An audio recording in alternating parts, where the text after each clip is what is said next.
আজ যে মুভিটি এক্সপ্লেন করতে যাচ্ছি সেটা এমন এক রেস্কিউ মিশন নিয়ে করা যা দেখার পর তোমার মাথা পুরোই ভো ভো করে ঘুরতে থাকবে, আর সেই সাথে ভাবতে থাকবে এমন মিশন আদৌ কি সফল করা সম্ভব। এই চাইনিজ যুদ্ধের মুভির নাম অপারেশন রেড সি। এখানে একজন চাইনিজ নাগরিককে এক গৃহযুদ্ধ কবলিত দেশ থেকে উদ্ধার করার জন্য চীন নেভির মেরিন সৈন্যরা এক টাফেস্ট রেস্কিউ অভিযান চালায়, যেখানে পদে পদে তাদেরকে মৃত্যুর সম্মুখীন হতে হয়। যারা ধুন্ধুমার অ্যাকশন আর যুদ্ধের মুভি পছন্দ করো তাদের জন্য এটা একটা মাস্ট ওয়াচ মুভি। এখানে এত লং সব ফাইটিং সিন রয়েছে যা দেখার পর তুমি পুরোই অবাক হয়ে যাবে। তাই মন দিয়ে পুরো ভিডিওটি দেখো আর উপভোগ করতে থাকো এই অসাধারণ মুভিটি।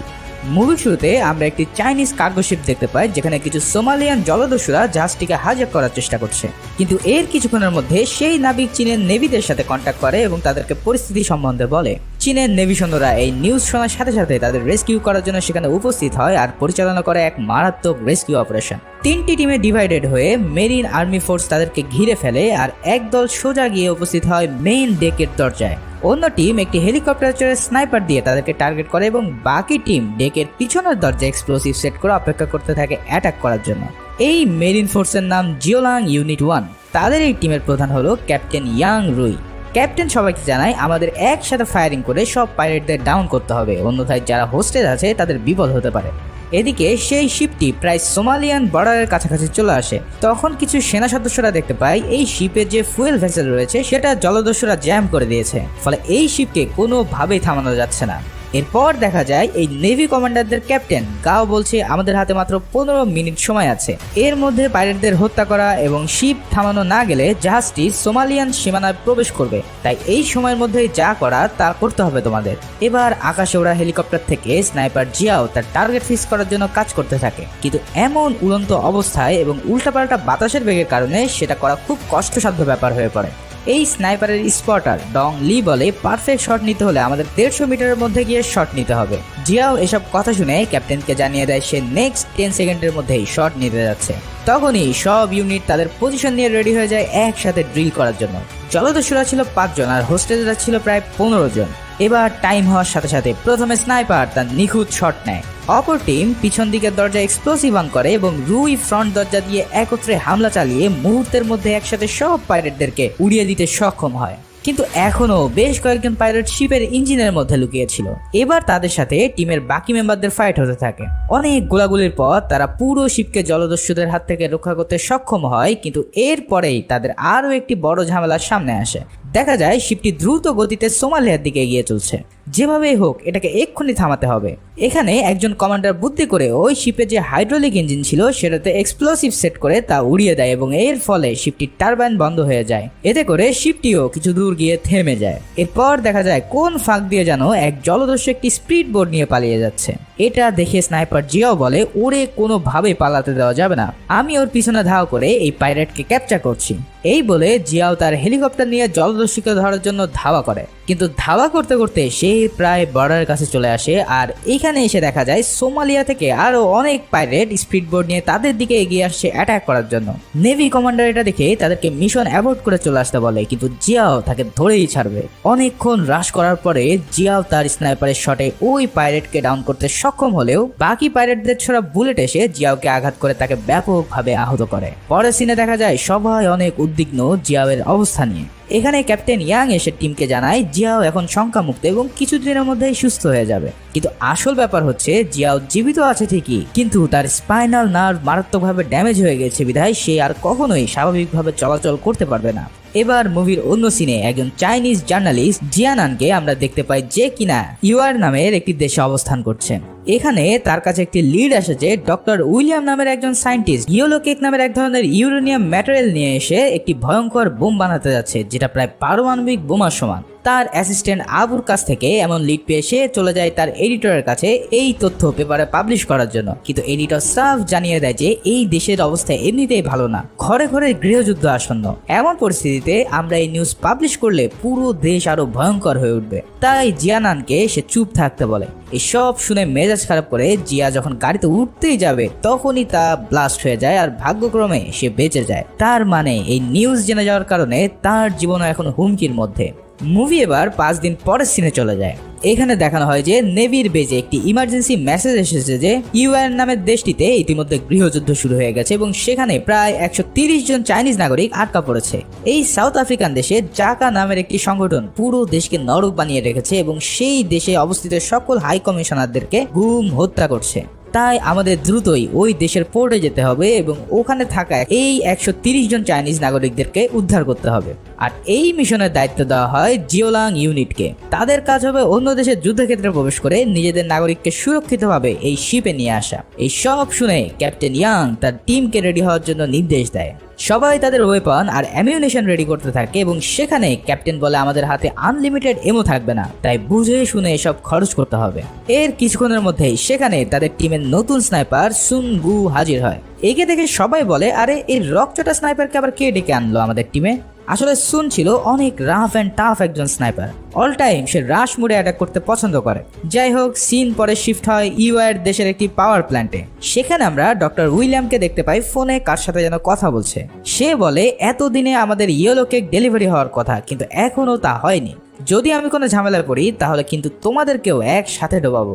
এই বলে সে তার কাছে থাকা একটি পেন ড্রাইভ নিজের লকেটের মধ্যে লুকিয়ে রাখে। আসলে এই পেন ড্রাইভের মধ্যেই ইয়েলো কেক দিয়ে কিভাবে বোম বানাতে হয় তার ফর্মুলাটি ছিল। সেখানে ওই জার্নালিস্ট জিয়া ও তার অ্যাসিস্ট্যান্ট গোপনে উপস্থিত হয় একটি মিশনের জন্য। এদিকে ওই দেশে থাকা চাইনিজ অ্যাম্বাসিডরকে দেখা যায় রেডি হতে এই দেশ ত্যাগ করার জন্য। অন্যদিকে চাইনিজ শিপটিও এই পোর্টের কাছে চলে আসলে ক্যাপ্টেন সবাইকে মিশনে যাওয়ার জন্য রেডি হতে অর্ডার দেয়। পোর্টে জাহাজ নোঙর হওয়ার পর সব চাইনিজ নাগরিক জাহাজে উঠতে থাকে, কিন্তু এখনো সেখানে অ্যাম্বাসিডর ও সেই বিজ্ঞানী পোর্ট পর্যন্ত আসতে পারেনি। ততক্ষণে জাহাজের ক্যাপ্টেন খবর পায় ইতিমধ্যে এই দেশের প্রেসিডেন্টকে অ্যাসাসিনেট করা হয়েছে এবং তার জায়গায় নতুন একজন, যার নাম মোহাদি, প্রেসিডেন্ট হিসেবে শপথ নিয়েছে। তাই সে নতুন প্রেসিডেন্ট চীনা গভর্নমেন্টের কাছে রিকোয়েস্ট করেছে যে তাদের সাথে যেন তার প্রেসিডেন্টের পুরো পরিবারকে সুরক্ষা দিয়ে চীনে নিয়ে যাওয়া হয়। এই সব শুনে ক্যাপ্টেন রাজি হয় তাদেরকে নিতে এবং সেই সাথে ইউনিটকে এই বিষয়ে ইনফর্ম করে দেয়। ওদিকে জাহাজ পৌঁছে গেছে শুনে চীনের অ্যাম্বাসিডর রওনা দেয় জাহাজের দিকে, কিন্তু সেই খবর দেশটির বিদ্রোহীদের কাছে পৌঁছে যায়। ফলে মাঝ পথে তারা অ্যাম্বাসিডরের গাড়ি বহরে অতর্কিত হামলা চালিয়ে বসে। শত শত বিদ্রোহীরা তাদের গাড়ি লক্ষ্য করে গুলি ছুটতে থাকে আর গাড়িতে থাকা অ্যাম্বাসিডরকে সবাই পাশের এক বিল্ডিং এ গিয়ে আশ্রয় নেয়। এই হামলার খবর নেভিদের কাছে পৌঁছানো মাত্রই তারা দ্রুত রেস্কিউ মিশনের জন্য বেরিয়ে পড়ে। তাদেরকে বলা হয় এই দেশের সেনাবাহিনীরাও তোমাদেরকে হেল্প করবে রেস্কিউ মিশন সফল করার জন্য। এই ইউনিটে মোট 8 জন মেরিন সেনা ছিল। তারা সবাই হাইলি ট্রেন্ড এবং দুর্ধর্ষ। যে কোনো সিচুয়েশনে তারা লড়াই করার ক্ষমতা রাখে। অন্যদিকে দেখা যায় সেই বিজ্ঞানী যেখানে ছিল সেখানেও বিদ্রোহীরা হামলা করে তাকে কিডন্যাপ করার জন্য। এইটা দেখে সেখানে উপস্থিত থাকা জার্নালিস্ট তাদেরকে বাঁচানোর জন্য এগিয়ে যায়। জিয়া তার হাতে থাকা ইলেকট্রিক গান দিয়ে গোপনে বিদ্রোহীদের অ্যাটাক করে আর পরে এই প্ল্যান্টের সিকিউরিটি গার্ডরাও ফাইট ব্যাক করে উইলিয়ামকে বাঁচানোর চেষ্টা করে। কোনো ক্রমে তারা সেখান থেকে উইলিয়াম ও অন্যান্য সদস্যদেরকে একটি ভ্যানে নিয়ে বের হতে সক্ষম হয়, কিন্তু তাদের পিছনে সেই জাকা বাহিনীর লোকরা গুলি ছুটতে ছুটতে এগিয়ে যায়। গাড়িতে থাকা সিকিউরিটি গার্ডরাও তাদেরকে প্রতিহত করার চেষ্টা চালায়, কিন্তু এতজনের বিরুদ্ধে তাদের সংখ্যা সীমিত হওয়ার কারণে কিছু দূর গিয়ে গাড়িটি অ্যাক্সিডেন্ট করে একটি খাদে পড়ে যায়। এবার জিওলাং ইউনিটকে দেখা যায় অ্যাম্বাসিডরকে উদ্ধার করার জন্য শহরের মধ্যে দিয়ে দ্রুত গতিতে তাদের সাজোয়াজান নিয়ে যেতে, কিন্তু কিছু দূর যাওয়ার পরে তারা বুঝতে পারে ভিতরের পরিবেশ একদম যাচ্ছে তাই। মোড়ে মোড়ে বিদ্রোহীরা রকেট লঞ্চার গান নিয়ে অ্যাম্বুশ চালিয়ে যাচ্ছে। অগণিত মানুষ সেখানে মোড়ে পড়ে রয়েছে। নিচে দিয়ে যাওয়া অনেক কঠিন হবে বলে পুরো টিম রুফটপ দিয়ে আগাতে থাকে। এই টিমের হাতে রয়েছে অত্যাধুনিক সব অস্ত্র এবং সরঞ্জাম। সেগুলো দিয়ে তারা এক এক বিল্ডিং টপকে সামনের দিকে অগ্রসর হতে থাকে। এদিকে জাকা বাহিনীর লোকরা কিছু সিভিলিয়ানদের বন্দি করে তাদের সাথে আত্মঘাতী বোমা লাগিয়ে দেয়। এরপর তাদেরকে গাড়ি চালিয়ে সামনের দিকে যেতে বাধ্য করা হয় ব্লাস্ট করার জন্য। গাড়িটিকে থামানোর অনেক চেষ্টা করা হয়, কিন্তু সেটা ওই দেশের সেনাবাহিনীর গাড়িতে গিয়ে এক বিশাল বিস্ফোরণ ঘটিয়ে সবাইকে ছিন্ন ভিন্ন করে দেয়।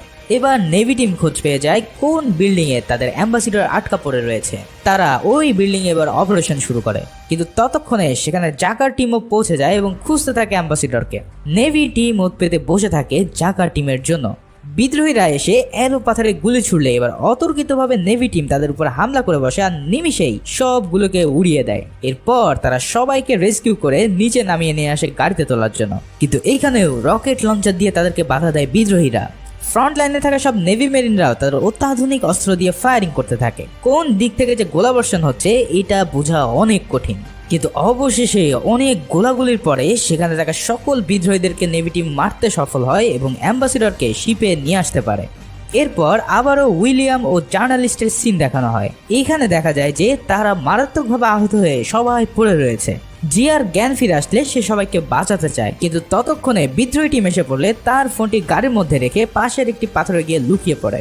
আসলে জিয়া তার ফোনটি রেখেছিল যে যাতে ওই গাড়িটি যেখানে যাওয়া হোক তার লোকেশন সে যেন পরে বের করতে পারে।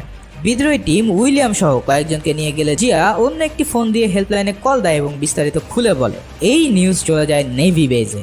যেহেতু সেখানে একজন চাইনিজ নাগরিক যার নাম মেই ডং আটক আছে, তাই নেভি কমান্ডার ইয়াং রুইকে জানায় যেভাবেই হোক মেই ডংকে তাদের উদ্ধার করতে হবে।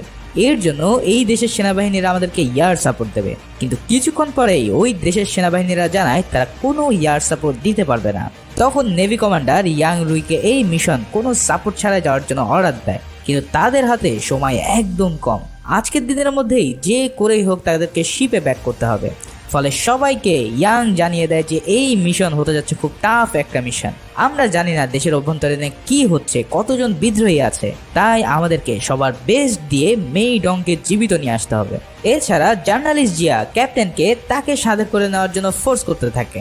জিয়া তাকে ইয়েলো কেক সম্পর্কে সব খুলে বলতে চায়, কিন্তু ক্যাপ্টেন বলে আমার মিশন হচ্ছে মেই ডংকে বাঁচানো, এসব ইয়েলো কেকের বিষয়ে আমি কোনো হেল্প করতে পারবো না। কিন্তু জিয়া নাছোড়বান্দা, অনেক কথা বলার পর ক্যাপ্টেন তাকে নিয়ে নিতে বাধ্য হয়। অন্যদিকে দেখা যায় সেই নতুন প্রেসিডেন্টের ফ্যামিলি পোর্টের দিকে এগিয়ে যাচ্ছে, আর একটি স্পাই সেটা দেখে ফেলে জাকার গ্রুপের লিডার সাইদকে জানায়। সাইদ তখন একটি ভিডিও পাঠায় নেভি বেজে। সেখানে দেখা যায় তারা হুমকি দিচ্ছে যে যদি প্রেসিডেন্টের ফ্যামিলিকে তাদের হাতে তুলে না দেওয়া হয় তাহলে এই চাইনিজ নাগরিকদের মাথা কাটা হবে। এই বলে সে পাশে থাকা জার্নালিস্ট জিয়ার সহকারী আবুর গলা কেটে তাদেরকে একটি ডেমো দেখায়। এটা দেখে কমান্ডার তো পুরাই রাগে ফেটে পড়ে। এখন একমাত্র জিওলং ইউনিটই পারবে তাদের সবাইকে রেস্কিউ করতে। এরপর জিওলং ইউনিট ও ওই দেশের সেনাবাহিনীদেরকে দেখা যায় একটি মরু উপত্যকার মধ্যে দিয়ে যেতে। আসলে জিওলং ইউনিট এই আর্মি কনভয়দের সাথে এসকর্ট করছিল, কিন্তু কিছু দূর যাওয়ার পরেই তাদের উপরে অতর্কিত মর্টার হামলা চালিয়ে বসে জাকার বাহিনী। কিছু বুঝে ওঠার আগেই তাদের গাড়িগুলো তারা ব্লাস্ট করতে থাকে। মর্টার অ্যাটাকের পর শুরু হয় ভারী গোলাবর্ষণ। জাকার টিম ইতিমধ্যেই তাদেরকে চারিদিক থেকে ঘিরে ফেলেছে। তাদের গুলির আঘাতে সব দেশি সৈন্যরা টপ মরতে থাকে, আর চাইনিজ কমান্ডাররা কোনো রকম নিজেদেরকে হাইড করে রাখে। এই নেভি টিম নিচের দিকে ফেসে গিয়েছে দেখে সবাই একটি উঁচু স্থানে যাওয়া শুরু করে। এখনো মুহু মর্টার তাদের উপর আঘাত হেনেই চলেছে। একটা মর্টার আঘাত হানে সেই দেশের রেস্কিউ করা কিছু নাগরিকদের বাসের উপর, আর সেটা পুরো বিধ্বস্ত হয়ে সবাই ছিন্ন ভিন্ন হয়ে যায়। এখন তাদেরকে যেভাবেই হোক এই মর্টার কোথা থেকে ছোড়া হচ্ছে সেটা বন্ধ করতে হবে। তাই একজন সোলজার একটি ড্রোন বোম উড়িয়ে দিয়ে মর্টার শেল নিক্ষেপের লোকেশন পেয়ে যায়, আর সেটাই হামলা করে। কিছুক্ষণের জন্য মর্টার অ্যাটাক বন্ধ হতেই এবার সবাই ফ্রন্ট লাইনে থাকা বিদ্রোহীদেরকে হামলা করতে থাকে। শার্প শুটিং করার মাধ্যমে চাইনিজ নেভিরা তাদেরকে পিছু হটতে বাধ্য করে, কিন্তু কোথা থেকে এক স্নাইপার এই টিমের উপরে হামলা চালিয়ে বসে। এই জাকা টিমের স্নাইপার ছিল কঠিন লেভেলের স্কিলফুল। মাত্র 16 বছর বয়সেই সে নিখুঁত স্নাইপিং করতে পারত। এদিকে নেভি টিমের স্নাইপার খুঁজে মর্টার অ্যাটাকারদের মাথার খুলি উড়িয়ে দিতে থাকে, কিন্তু ওই স্নাইপারকে সে কোনোভাবেই লোকেট করতে পারে না। অন্যদিকে জাগার টিমের স্নাইপার শনের লোকেশন ঠিকই পেয়ে যায়, আর সেটা তার টিমকে দিয়ে দিলে তারা মর্টার অ্যাটাক করে বসে তার উপর। ভাগ্যক্রমে শন কিছুটা আহত হয়, কিন্তু প্রাণ রক্ষা করতে পারে। এদিকে অন্যদের উপর স্নাইপিং করার সময় শন ফায়ারিং এর লাইট দেখে বুঝে ফেলে কোথায় রয়েছে এই স্নাইপারটি। ফলে টিমের সবাই স্নাইপারকে উদ্দেশ্য করে ফায়ারিং চালায় যাতে সে তার পজিশন থেকে নড়ে যায়, আর শন তার স্নাইপার গান নিয়ে অপেক্ষা করতে থাকে একটি মক্ষম সময়ের জন্য। চাকা স্নাইপার যখন বুঝে ফেলে সে ফাঁদে পড়ে গেছে, তখন সে একটি মিরর দিয়ে শনের চোখে ফ্ল্যাশ করে পালিয়ে যেতে চায়, কিন্তু শন তার স্নাইপারের শট নিলে সেটা গিয়ে চাকা স্নাইপারের কান উড়িয়ে দেয়। বেচারা কোনো রকম তার নিজের জীবন নিয়ে পালিয়ে যায়, কিন্তু অন্যদিকে দেখা যায় তাদের মর্টারের আঘাতে এই দেশের আর্মিদের বোমা ভর্তি গাড়ি ব্লাস্ট হয়ে সেখানে চারিদিকে ছড়িয়ে পড়েছে। সেগুলো চাইনিজ নেভিরা ডিফিউজ করতে চায়, কিন্তু সময় স্বল্পতার কারণে সেটা তারা করতে পারে না। এর ফলে বিশাল এক বিস্ফোরণ ঘটে, সবাই মাটির নিচে চাপা পড়ে। একে একে সবাইকে মাটির নিচে থেকে বের করলে সবাই অবশেষে তাদের প্রাণ বাঁচাতে পারে। এরপর নেভি বেস থেকে ইয়াং জানতে পারে তাদের জন্য আর কোনো সামরিক সহায়তা এই দেশ করতে পারবে না, তাই দিন শেষ হওয়ার আগেই তাদেরকে অন্য রুট দিয়ে বেশাম নামের একটি গ্রামে গিয়ে তাদেরকে উদ্ধার করতে হবে। কমান্ডারের অর্ডার পেয়ে তারা নিজেদের একটি গাড়ি ঠিক করে আর বেরিয়ে পড়ে বেশাম নামের ওই গ্রামের দিকে যেখানে তাদের নাগরিককে আটকে রাখা হয়েছে। এদিকে জাকা লিডার সাইডকে দেখা যায় ওই বিজ্ঞানী উইলিয়ামের সাথে কথা বলতে। উইলিয়ামকে সে বোম বানানোর ফর্মুলা যেই পেন ড্রাইভে রাখা ছিল সেটার হদিস দিতে বলে। উইলিয়াম রাজি না হলে তাকে বিভিন্নভাবে টর্চার করা হয় আর এর ফলে সে জানায় ওই পেন ড্রাইভটি মরুভূমির মাঝে সে ফেলে এসেছে। এটা শুনে তার টিম সে পেন ড্রাইভ খুঁজতে চলে যায় আর অন্যদিকে জিওলাং টিম ওই গ্রামের প্রায় কাছাকাছি এসে পড়ে। সেখানে একটি বাড়িতে ঢুকেই প্রথমে তারা কয়েকজনকে হত্যা করে যারা কিনা গত সপ্তাহে এই বাড়ির মেয়েদেরকে বন্দি করে রেখেছিল। মূলত এই বাড়িতে রান্না করে সেগুলো মেইন বেজে নিয়ে যাওয়া হয়। সেখানে জিয়া জানায় এই জাকার বেজে প্রায় 150 সৈনিক রয়েছে, তাদের বিপক্ষে আমাদের এই 8 জন কোনোভাবেই টিকতে পারবে না। কিন্তু ইয়াং জানায় আমরা নিজেরা শহীদ হলেও যেভাবেই হোক আমাদের সিটিজেনকে আমরা বাঁচিয়ে নেব। এরপর তারা প্ল্যান করতে থাকে যে কিভাবে এই অসম্ভব মিশন তারা সফল করবে। শন জানায় আমি তোমাদেরকে বেজের বাইরে থেকে কাভার দেবো আর আমরা সবাই ঠিক ওদের মতো একটি ড্রেস পরে ভিতরে প্রবেশ করব যাতে কেউ আমাদের দেখে চিনতে না পারে। আমাদের প্রধান টার্গেট থাকবে যে কোনো ধরনের ফাইটে না গিয়ে টেকনিক্যালি মেয়ে ডংকে ওখান থেকে বের করে নিয়ে আসা, কারণ আমাদের হাতে যে পরিমাণ অ্যামো রয়েছে এতে করে সবার সাথে ফাইট করা অসম্ভব। যেভাবে হোক মেয়ে ডংকে গোপনে বেজের পিছনে নিয়ে যেতে হবে এবং ওদেরই গাড়িতে আমাদের এই এলাকা ত্যাগ করতে হবে। তবে আমাদের মাথায় রাখতে হবে যে যদি আমরা ধরা পড়ে যাই তাহলে লাস্ট রাউন্ড পর্যন্ত এই লড়াই আমাদের করে যেতে হবে। সবাই প্ল্যানে রাজি হলে এবার এই 8 জন অকুতভয় নেভি মেরিন সোলজার এগিয়ে চলে এক অসম্ভব মিশনের দিকে। টিমের সবাই ছদ্মবেশে ঢুকে পড়ে জাকার আস্তানায়। তারা খাবার দেওয়ার নাম করে ঢুকে পড়ে সেই হোস্টেসদের রুমে যেখানে মেই ডং বন্দী ছিল। সেখানে গিয়ে জিয়া তাকে গোপনে বলে চাইনিজ নেভিরা এখানে এসেছে তোমাকে উদ্ধার করার জন্য, তাই আমি যেভাবে বলবো সেভাবে তুমি কাজ করতে থাকো। এদিকে অন্য সোলজার একটি ট্রাক ফাঁকা দেখতে পেয়ে সেটাকে হোস্টেস রুমের কাছে নিয়ে আসে যাতে এই ট্রাকে করে সবাইকে নিয়ে যাওয়া যায়। সবাই অপেক্ষা করতে থাকে মেই ডং এর আসার জন্য, কিন্তু পাহাড়ের চূড়ায় অন্য আরেকজন সেনা সদস্য ছিল নেভি বেজের সাথে কমিউনিকেট করার জন্য। সে দেখতে পায় তাদের এন্টিনায় কারা যেন গাছপালা দিয়ে ঢেকে রেখেছে। আসলে এখানে জাকার লোকরা বুঝে ফেলে যে এই চাইনিজ আর্মিরা এখানে চলে এসেছে আর এই তথ্যটি তারা সাইদকে দিয়ে দিলে সাইদ বলে সেই চাইনিজ নাগরিককে মেরে ফেলতে এবং তাদের জাহাজ অ্যাটাক করতে। এই কথা শুনে তারা চাইনিজ জাহাজে মিসাইল লঞ্চ করে, কিন্তু নেভি কমান্ডারের অসামান্য দক্ষতায় তারা সেই বোমগুলোকে ডিফিউজ করতে সক্ষম হয়। চাইনিজ আর্মিরা চলে এসেছে শুনে ওই বেস থেকে মেই ডংকে নিয়ে আসা হয় মারার জন্য, কিন্তু পরে দেখা যায় ওটা আসলে জার্নালিস্ট জিয়া ছিল। মূলত জিয়া মেই ডং এর সাথে ড্রেস বদল করে নিয়েছিল যাতে আটক হলেও সে যেন আসল মেই ডংকে বাঁচানো যায়। ইতিমধ্যে পুরো টিম অ্যালার্ট হয়ে যায় যে এবার আমাদেরকে ফাইট করতে হবে, কারণ এখন জিয়াকেও বাঁচিয়ে নিয়ে যেতে হবে যে কোনোভাবে হোক। জাকার সেনারা যখন জিয়াকে জেরা করতে থাকে তখন ঠিক পিছন থেকে ইয়াং এসে সবগুলোকে হেডশট দিয়ে মাটিতে শুইয়ে দেয়। এদিকে মেই ডংকে বাকির একটি গাড়িতে তুলে নিয়ে বেস থেকে বের হওয়া শুরু করে, কিন্তু রাস্তায় একটা লোহার রোডে তাদের টায়ার পাংচার হয়ে গেলে তাদের গাড়ির স্পিড স্লো হয়ে পড়ে। ভিতরে ইয়াং আর জিয়াও রেডি হয়ে যায় অ্যাটাক করার জন্য। একজন লোক ওই পাংচার গাড়িটি থামিয়ে যখন তাদেরকে চেকিং করতেই যাবে ঠিক তখনই সবাই একযোগে ফায়ারিং ও গ্রেনেড নিক্ষেপ শুরু করে জাকা টিমের বিরুদ্ধে। ফলে শুরু হয়ে যায় এক মহাযুদ্ধ। উপর থেকে স্নাইপার, ঘরের ভিতর থেকে ক্যাপ্টেন ইয়াং আর বাইরে বাকিরা একের পর এক জাকা মেম্বারদেরকে উড়িয়ে দিতে থাকে। এখানে আমরা আবারও সেই ভয়ঙ্কর স্নাইপারকে দেখতে পাই যে কিনা খানিক আগেই তাদের সাথে ফাইট নিয়েছিল। সে বুঝে ফেলে যে এখানেও স্নাইপার অ্যাটাক করছে, তাই অনেক খুঁজে সে চাইনিজ স্নাইপারের লোকেশন বের করে এবং তার হাতে ড্রাগন অফ রাইফেল নিয়ে তাদের দুজনকে শট দিয়ে আহত করে দেয়। এরপর সে এমন এক জায়গায় পজিশন নেয় যে যেখান থেকে তাকে খুঁজে বের করা ছিল প্রায় অসম্ভব। এদিকে দুই পক্ষের মধ্যে তুমুল লড়াই শুরু হয়ে যায়। এখানে এত ফায়ারিং আর ফাইটিং সিন রয়েছে যে যা এক্সপ্লেন করা মোটেও সম্ভব না, তাই তোমাদের জন্য কিছু সিন আমি এক্সপ্লেন ছাড়াই দিয়ে রাখলাম।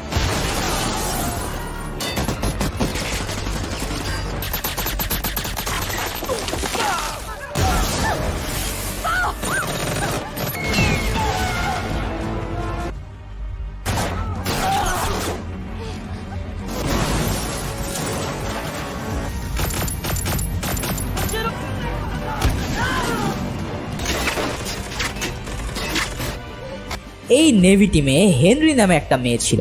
সে মেই ডংকে কাভার দিয়ে সেভ করতে থাকে। এই মেয়েটির যে অ্যারোগেন্স এবং টাফ ফাইট এই মুভিতে রয়েছে তা সত্যি অসাধারণ লেভেলের। জাকার বাহিনীদের হাতে ছিল rocket launcher, grenade, heavy machine gun, assault rifle সহ সকল আধুনিক অস্ত্র সামগ্রী। সেগুলো দিয়ে তারা চারিপাশ থেকে নেভি টিমকে ঘিরে ধরে। কিন্তু চাইনিজ নেভি বলে কথা, তারা তাদের মারাত্মক স্কিল দিয়ে একে একে সবাইকে ডাউন করতে থাকে। কিন্তু কত করবে, একের পর এক জাকার সদস্যরা এসেই যাচ্ছে। এদিকে সবার গোলাবারুদ প্রায় একদম শেষের পর্যায়ে। এই মুহূর্তে আর কোনো রাস্তা নেই তাদের বের হওয়ার। তখনই একজন সেনা সদস্য একটি ট্যাঙ্ক দেখতে পেয়ে তার মধ্যে ঢুকে যায় আর সেটাই স্টার্ট দিয়ে দেয়। এরপর সে ওই ট্যাঙ্ক দিয়ে বেজের মেইন অংশে হামলা করে এবং একসাথে বহু বিদ্রোহীকে হত্যা করতে সক্ষম হয়। এরপর একটি টিম মেডংকে নিয়ে গাড়ি করে বেস ত্যাগ করে আর দুজন ও ক্যাপ্টেন ইয়াং সেই ট্যাঙ্কের মধ্যে উঠে পড়লে তাদের পিছু চলতে থাকে। অন্যদিকে দেখা যায় জাকা সেই স্নাইপার এখনো তাণ্ডব চালিয়ে যাচ্ছে। তাই ডং লি অনেক খোঁজাখুঁজির পর স্নাইপারের লোকেশন বের করে ফেলতে পারে। কিন্তু বের করলে কি হবে, সে এমন এক অ্যাঙ্গেলে বসে আছে যে তাকে কোনোভাবেই হিট করা যাচ্ছে না। তাই শন একটা বুদ্ধি করে প্রথমে ডংকে বলে দেওয়ালের একই জায়গায় ফায়ারিং করে গর্তের সৃষ্টি করতে। ডং সেই কাজটি করে দিলে এবার শন তার শট নেয় সেই দেওয়ালের গর্তের মধ্যে। ফলে এবার তার বুলেট দেওয়াল ভেদ করে জাকা স্নাইপারকে শেষ করে দিতে সক্ষম হয়। এদিকে তাদের যে সদস্য পাহাড়ের উপরে ছিল কমিউনিকেশনের জন্য, তার উপর হামলা করে বসে জাকার 5-6 জন বিদ্রোহীরা একা এবং হুট করেই তার উপরে অ্যাটাক করার কারণে সে বেশিক্ষণ ফাইট কন্টিনিউ করতে পারে না। ফলে শেষমেশ তাকে জাকা বাহিনীর হাতে প্রাণ দিতে হয়। এরই মাঝে শিপে খবর চলে আসে যে জিওলাং টিমের আর কোনো কমিউনিকেশন পাওয়া যাচ্ছে না। তাই একটি ড্রোন পাঠানো হয় তাদেরকে রেস্কিউ বা খোঁজ নেওয়ার জন্য। অন্যদিকে দেখা যায় হেনরির টিম মেইডংকে নিয়ে ছুটে চলছে, কিন্তু তার পিছনে জাগা বাহিনীরা হামলে পড়েছে। ফলে কোনো ক্রমে তারা একটি বিল্ডিং এর ভিতরে গিয়ে আশ্রয় নেয়। এখানেও তাদের মধ্যে ব্যাপক ফাইটিং হতে থাকে আর এই ফাইটিং এ হেনরির টিমের একজনের গ্রেনেডে হাত উড়ে যায় এবং একজনের গলায় বুলেট লাগলে সেখানেই সে মৃত্যুবরণ করে। এদের মৃত্যুতে হেনরি অনেক ভেঙে পড়ে আর ঠিক তখনই সেখানে শন ও ডং উপস্থিত হয়ে তাদেরকে রেস্কিউ করে নেয়। অপরদিকে ইয়াং, জিয়া ও শুন মিলে একটি মরুভূমির মধ্যে চলে আসে, কিন্তু এদের পিছনেও জাকা বাহিনী তাদের ট্যাঙ্ক নিয়ে হামলা চালায়। এবার শুরু হয় ট্যাঙ্ক ভার্সেস ট্যাঙ্কের ব্যাপক লড়াই। মুহুর্মুহু অ্যাটাক হতে থাকে ইয়াংদের ট্যাঙ্কে। এতে করে তাদের ট্যাঙ্ক প্রায় বিধ্বস্ত হতেই যাবে। ঠিক সেই সময় ওই ড্রোনটি সেখানে উপস্থিত হয় আর জাকা বাহিনীর ট্যাঙ্কে ডিস্ট্রয় করে দিয়ে তাদেরকে উদ্ধার করে নিয়ে আসে। এরপর 4টা হেলিকপ্টার এসে তাদেরকে রেস্কিউ করে নিয়ে যায় এই দেশের সেনাবাহিনীরা। তাদের 8 জনের মধ্যে 3 জন এই মিশনে মারা যায় এবং একজন গুরুতর আহত হয়ে শিপে ব্যাক করে। এই নেভি মেরিনদের মিশন এখানেই শেষ হতে পারত, কিন্তু পিকচার আবি বাকি হ্যাঁ। ইয়াং ঠিক করে যে যেহেতু আমাদের দেশের মিশন শেষ, এখন আমরা এই দেশের শান্তির জন্য ইয়েলো কেকের যে কাহিনী আছে সেটা খতম করব। তাই সবাই মিলে একটি আনঅথরাইজ মিশন শুরু করে, যেখানে তাদের প্রধান কাজ হবে এই ইয়েলো কেক যেন কোনোভাবে টেররিস্টদের হাতে না পৌঁছায়। তাই সবাই মিলে জাকা বাহিনীর সাইদকে থামানোর মিশন শুরু করে। তারা হেলিকপ্টার থেকে জাম্পিং স্যুট পরে একদম নিচে চলে আসে এবং সোজা চলে যায় ইয়েলো কেকের উৎপাদন স্থানে। এখানে দেখা যায় এই ইয়েলো কেককে রিসিভ করতে এসেছে স্বয়ং সেই দেশের সেনাবাহিনীর ঊর্ধ্বতন কর্মকর্তা। এটা দেখে সাইদ বেশ অবাক হয়ে যায়। তখন সাইদ তার কাছে থাকা সেই ফর্মুলাটা তাদেরকে দিয়ে দেয়, কিন্তু সাইদের কাছে ফোন করে জাকা এবং বলে এদের সাথে বিট্রে করে সবাইকে শেষ করে দিতে। অর্ডার পাওয়া মাত্রই জাকার বাহিনী তাদের সবাইকে হামলা করে মেরে ফেলে। এই সময় ইয়াংও তাদের উপর আকস্মিক হামলা করে সাইদকে বন্দি বানিয়ে ফেলে। এদিকে হেনরি আগে থেকে একটি গাড়ির নিচে ঝুলে তাদের শিপমেন্ট এয়ারপ্লেনে উপস্থিত হয়ে বসেছিল। ইয়াং এর আদেশ পাওয়ার সাথে সাথে সেও সেখানে অ্যাটাক করে, কিন্তু সেখানে এক দানব বিদ্রোহের সাথে অনেক ফাইট করেও সে পেরে উঠছিল না।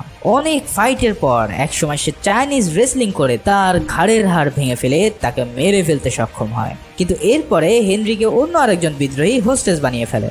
অন্যদিকে ইয়াং সাইদকে নিয়ে সেই প্লেনের কাছে আসলে হেনরিকে হোস্টেস করে সাইদকে ছেড়ে দিতে বলে, কিন্তু দূর থেকে তাক করে থাকা স্নাইপার কিছু বুঝে ওঠার আগেই তার মাথায় শট নিয়ে হেনরিকে বাঁচিয়ে দেয়। এরপর আর কোনো উপায় না পেয়ে সাইদ নিজেই আত্মহত্যা করে বসে এবং এর ফলে সবাই তাদের উপর আবারও অ্যাটাক করতে থাকে। এবার হেনরি প্লেনে থাকা একটি রকেট লঞ্চার থেকে তাদের উপরে হামলা চালায় এবং তাদের হেলিকপ্টারটিকে ডাউন করে দেয়।